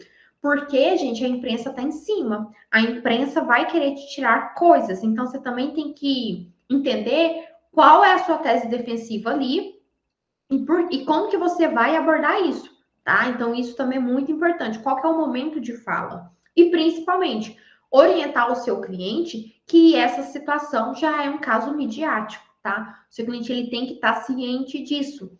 E tendo isso, se você vai falar com a imprensa ou não, vai depender muito do caso em específico, tá? E aqui para vocês eu trouxe até um ponto bacana sobre contrato de honorários, tá? Aqui no escritório, hoje eu tenho um ponto específico. Casos midiáticos. Já tem toda uma orientação sobre isso, tá? Além de eu orientar, eu também recolho a assinatura do cliente. Tanto questões de, por exemplo, para vocês terem ideia, esses clientes abusar, né? Nossa, esse cliente que acha que sabe mais que o advogado, tá com caso de repercussão midiática. Eu vou falar com a imprensa e ele vai lá tomar iniciativa por meio dele, não te consultou. E aí? Vai fazer coisa errada, né? A gente sabe como vai ser uma tragédia. E aí? Como que vai ficar? Seu contrato de honorários tem uma cláusula sobre isso? Importante, tá? Essa questão de produção de conteúdo, né? Produz conteúdo desde 2018. Gente, você tá lá acompanhando o flagrante, você não vai tirar foto da perna do seu cliente de chinelo, mostrando tatuagem, mostrando parte do corpo dele. Não, isso é feio, isso é antiético. Se você estivesse no lugar dele, você não ia gostar de se ver exposto. Você quer produzir conteúdo, falar que você acompanha um flagrante e que não sei o que, contextualizar? Tá certo, mas não dessa forma. Tire fotos suas. Sua você faz um book. Nossa, como eu gosto de tirar foto. Eu adoro, gente. Vocês vão ver. Quem tá me seguindo no Instagram já viu lá que eu adoro tirar uma foto. Mas é eu. É eu me expondo, tá? Então, cuida da sua reputação, tá? Cuida da sua imagem. Imagem vende, imagem importa. Não vou romantizar isso aqui para vocês. E tenham isso também sobre produção de conteúdo no seu contrato. Olha isso aqui para vocês. Coloquei algumas cláusulas aqui, tá? Depois vocês coloquem isso no contrato de vocês. Primeira cláusula: utilização de inteligência artificial. A contratada poderá, em caráter suplementar, utilizar ferramentas de inteligência artificial como suporte técnico para atividades de pesquisa, organização de documentos ou apoio na elaboração de textos jurídicos. A utilização dessas tecnologias observará rigorosamente o Estatuto da Advocacia e o Código de Ética, Lei Geral de Proteção de Dados e a recomendação do Conselho Federal da AB sobre o uso ético da inteligência artificial na prática jurídica. Fica assegurado que a contratada adotará medidas para preservar a privacidade e segurança dos dados do contratante, garantida a confidencialidade e a integridade das informações tratadas. Olha isso aqui, gente. Eu estou informando que eu vou sim utilizar inteligência artificial, mas em conformidade aqui com a recomendação, por exemplo, do Conselho Federal, e eu vou adotar medidas de controle e prevenção sobre os dados, né? E aqui, questões de conteúdo jurídico nas redes sociais. A contratada se compromete a realizar produção e divulgação de conteúdo jurídico nas redes sociais e em outras plataformas digitais, em conformidade com o provimento 205 de 2021 do Conselho Federal da AB e o Estatuto de Advocacia. Tais conteúdos observarão os limites éticos da publicidade profissional, sendo exclusivamente informativos e educativos, sem caráter mercantilista, captatório ou que configurem oferta direta de serviços jurídicos. Fica expressamente vedada a menção de dados sigilosos de clientes, utilização de imagens que mostrem parte do corpo do contratante ou qualquer outra informação que possa gerar constrangimento pelo contratante ou comprometer o sigilo profissional ou a dignidade da advocacia. Gente, olha isso aqui. Eu estou falando o quê? Eu vou produzir conteúdo. Vai ser de qualquer forma? Não. O conteúdo que eu produzo é em conformidade aqui com o provimento 205 de 2021. Inclusive, se você nunca leu esse provimento, recomendo a leitura, tá? E aqui, a minha produção de conteúdo, ela vai ser questões de caráter informativo, tá? E jamais eu vou expor parte do corpo do cliente ou qualquer outra situação que gere ali um constrangimento, tá? Então, isso aqui tá no meu contrato de honorários. A outra cláusula é sobre a nota de repúdio e comunicação com a imprensa, tá? Olha isso aqui. A contratante obriga-se a informar previamente a contratada qualquer intenção ou necessidade de emitir nota de repúdio ou realizar qualquer pronunciamento público em caso de repercussão midiática relacionadas ao objeto deste contrato. A emissão de notas ou declarações, bem como o posicionamento do contratante perante a mídia, somente deverá ocorrer com a expressa autorização e orientação do contratante, a fim de preservar a estratégia de defesa e integridade do caso. Gente, isso aqui é ouro. Tem que ter no seu contrato. Se vocês não têm isso, gente, na hora que o material chegar, tirem até foto aí, se for o caso, já para vocês já atualizarem isso no contrato de vocês, tá? Precisa ter. E você precisa informar também. E olha isso aqui. A contratante deverá assinar autorização correspondente à emissão de notas ou declarações, ficando ciente que qualquer pronunciamento não autorizado poderá acarretar prejuízos à condução do caso, sendo de sua exclusiva responsabilidade. Então, o cliente, ele quer ser doidinho, ele quer ser aventureiro e ele quer fazer as coisas por conta, vai ter a responsabilidade e ele que vai arcar com isso, né? Então, já deixo ciente. A realização de qualquer entrevista ou pronunciamento pela contratada dependerá da assinatura de um termo de autorização específico pelo contratante, que será informado sobre os termos e limites do que será abordado, garantindo a proteção dos interesses do caso e estratégia de defesa. O que eu quero dizer com isso? Quando eu decido pronunciar, que eu acredito que isso é válido, eu converso isso previamente com o cliente, explico como vai ser a condução e o que eu vou abordar nessa entrevista, e aí a gente assina, tá? Então, é tudo conversado, é tudo alinhado, gente. Não existe isso, vocês pegar e fazer coisas com vozes da sua cabeça. Isso não existe, isso dá maior problema. Então, observem isso, tá? Observem isso. Às vezes a gente fala, ai, mas é muito trabalho, Bruna. Vou voltar aqui à tela, só um momento, gente. Interromper. Às vezes a gente fala assim, ai, Bruna, mas fazer tudo isso é muito trabalho, né? Gente, isso não é trabalho, tá? Isso é prevenção, isso é consciência, isso é responsabilidade, tá? Por exemplo, essas cláusulas que eu trouxe aqui para vocês, coloca aqui no chat, por favor. Vocês têm essas cláusulas no contrato de vocês? Se vocês não têm, o que vocês acharam dessas cláusulas? Coloca aqui, por favor.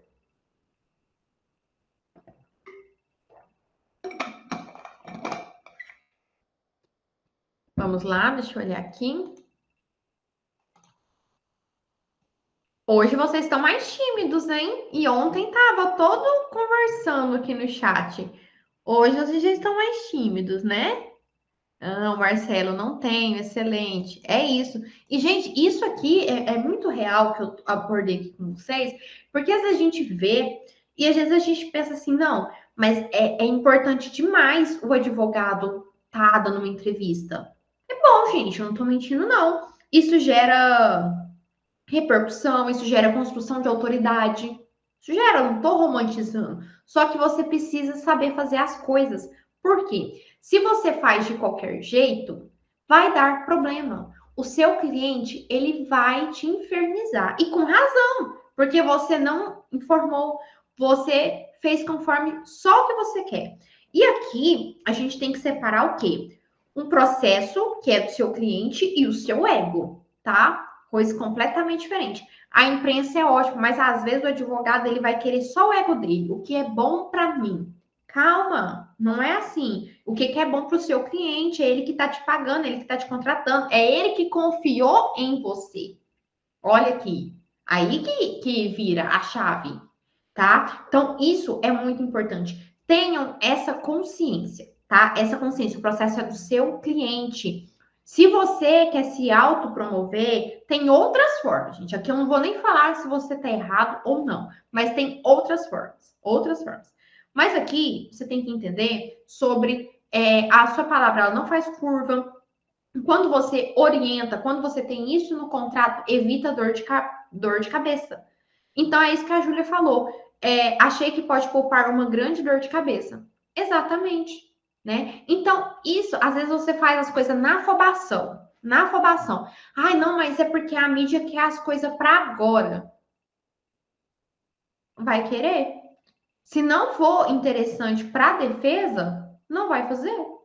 Deixa ela querer o trem para agora. Mas não vai ser e não vai fazer, tá? Então, tenham isso e conversem e falam. Igual, por exemplo, aconteceu um homicídio aqui na minha cidade e o rapaz foi preso, enfim. E eu peguei, fiz o parlatório com ele, isso tem um mês, o caso. Eu falei para ele, falei, olha, a mídia tá em cima, porque não repercutiu somente aqui na cidade, né? Foi no interior aqui e tudo mais. Então, assim, tá bem puxado. E não, como? Por agora, esquece liberdade. E já veio também, um cliente que já tem um comportamento com uma ficha criminal extensa. Além de ter a ficha criminal extensa, ele estava de tornozeleira eletrônica e ele acabou tirando a tornozeleira. Então, peguei e falei para ele, falei, olha, liberdade agora esquece, não vai ter jeito. Agora esquece, esquece. Sabe o que é esquecer? Você pode esquecer por agora. Então, vamos esperar um pouco. Falei, a mídia tá em cima. E aí a gente vai conversando. Tanto é que foi essa semana mesmo. o magistrado deu a decisão para remeter os autos para a delegacia para ver o depoimento da vítima. Ou da vítima, porque ela está internada, gente. Nesse caso, ela está entubada. Tem como. E aqui é uma coisa, eu até falei para ele. Olha que situação também complexa. Já colocou no. Obviamente, isso pode mudar depois e tudo mais. Mas não colocou como tentativa. Já está como homicídio qualificado. E aí eu já falei para ele, eu falei assim, olha, não tá legal, né? A situação tá toda caótica, porque ela tá em coma, não sabe se vai ter sequela, se vai morrer, o que vai acontecer. Então, a gente também tem que ter esse tipo de cuidado e cautela, tá? E eu sei que se a gente conceder um alvará de soltura ali, vai ser caótico em tudo. Então, assim, até um processo que está público para você também pensar em solicitar segredo de justiça. A gente tudo tem que pensar nessas coisas, gente. Então, relacionamento com a imprensa estende muito, mas a gente precisa saber e ter essa consciência, tá? Aqui hoje, para a gente estar quase finalizando, eu trouxe para vocês o lacre, tá? Para mostrar para vocês. Deixa eu olhar aqui direitinho. Ó, acho que não vai dar para ver direitinho, nítido, a numeração. Mas olha, agora sim, agora sim. Ó, esse é um lacre, gente, ó, um lacre, tá? Você pode comprar em qualquer. Eu tô mostrando e não tô contextualizando, né? Talvez vocês nem estão entendendo o que eu tô falando do lacre. Lembra do caso da. Inclusive, esse é um momento ideal para vocês fazerem um bumerangue e me marcar depois na internet, gente. Só vai saber entender quem estava aqui na aula. Porque eu estou mostrando um lacre, né?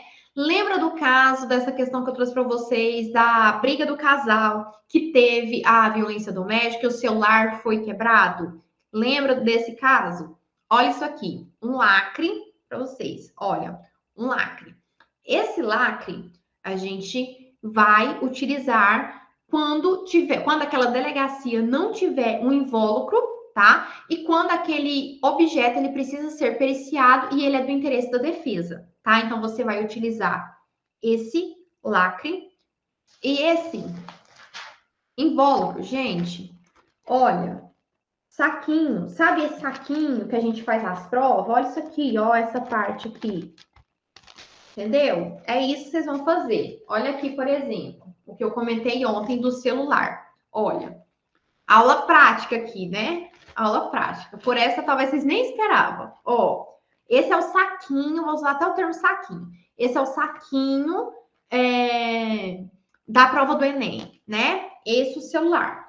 Vão pegar e vai colocar o material que vocês acham que é interessante, certo? Vocês vão colocar aqui. Beleza. Colocou aqui. Vocês estão vendo que o celular está aqui. Se eu ligar o celular, ó, vocês não vão conseguir enxergar, tá? Não vai conseguir enxergar. E além de não enxergar, eu não vou conseguir manusear o celular. Lembra sobre a cadeia de custódia da prova, tá? Então, aqui é muito importante. Eu não vou fechar o lacre, mas assim, o que vocês fazem? Vão tirar essa parte, né? Vai dobrar lá normal e vem com o lacrezinho, né? E tanã, ficaria assim, tá? Esse é a cadeia de custódia raiz, tá? Essa é a cadeia de custódia raiz quando aquela delegacia não tem um invólucro adequado e quando aquele material é importante para a defesa e você precisa constar isso, tá? E aqui, vocês depois vão constar em ata que foi, por exemplo, juntado o celular da marca X e etc. Detalhar sobre o celular, de numeração do lacre e colocar o número do lacre aqui, tá? Então, isso é muito importante mesmo, tá? E lembrando sempre sobre essa questão da cadeia de custódia, tá? Porque você precisa resguardar o material que você tá juntando ali para ser para ser preciado futuramente, tá? Então, isso é muito importante, ok? Pessoal, compartilhar aqui o nosso último slide, tá? Essas foram as cláusulas que eu trouxe para vocês. Depois vocês vão ter acesso a esse material. É importante vocês terem esse tipo de pensamento, essas cláusulas para se resguardarem, né? E aqui, o último slide, lembrando que esse QR Code é o que dá acesso ao grupo do WhatsApp, à minha comunidade, só eu que converso lá, tá? Então não é mensagens aleatórias, figurinhas, não é isso. Então ali eu compartilho livros, eu compartilho cupom de desconto, os cursos que eu forem ministrando, tá? Informações, enfim, eu utilizo ali esse canal de comunicação, tá? Então, se você tiver interesse, entrem aí no grupo do WhatsApp, tá? Muito importante aí para a gente manter contato. E aqui eu vou deixar também o meu Instagram, caso vocês ainda não tenham, né? Vou deixar meu Instagram aí, estou aberta a parcerias, tá? Estou aberta a parcerias. Se vocês tiverem alguma dúvida, vamos conversar, eu estou à disposição, tá?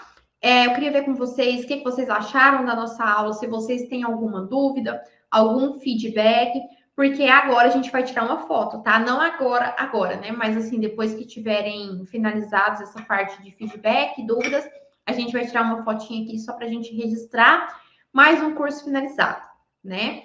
Então é isso. Vocês têm alguma dúvida, algum feedback? O que vocês acharam do curso? Podem ficar aí à vontade no chat. Aqui. A aula foi ótima, parabéns pela explanação clara e objetiva. Muito obrigada, gente. Isso é muito bom ter o feedback de vocês, porque isso acaba que a gente dá um gás, né, para acabar sempre trazendo mais novidades para vocês. O pessoal, o Dr. César, obrigado pela generosidade de compartilhar seu conhecimento e experiência. Aproveito e deixo um convite para o outro curso da ESA, com início na próxima terça. Crimes sexuais e a prova oral, violência de gênero e provas dependentes da memória. Excelente, César, muito bom, muito bom. E tudo a ver também com a nossa aula, né? Até um complemento. Então, atuar em crimes contra a dignidade sexual, assim, excelente, excelente. A aula foi incrível, muito esclarecedora e bastante interessante. Muito obrigada, Júlia. Marcelo, gostei, parabéns. Muito obrigada, pessoal. Vocês têm mais alguma dúvida, algum comentário? Porque aí a gente daqui a pouquinho tira a foto. Amei o curso. Já fiz outros cursos com você na ESA. Ótima qualidade, direto ao ponto e bem prático. Obrigada. Te desejo muito sucesso. Muito obrigada, Júlia. Eu fico muito feliz, gente, de ver esses comentários. É muito importante. Igual eu falei ontem, né? Eu tô aqui na ESA desde 2021. Então, assim, já tem um chão, né? Já tem um chão. E quando a gente vê esses comentários, assim, acaba nos impulsionando. E é uma oportunidade mesmo, né, de estar terceirizando conhecimento. Eu fico muito feliz mesmo com essas oportunidades. E que bom, né? Desejo sucesso aí para todo mundo.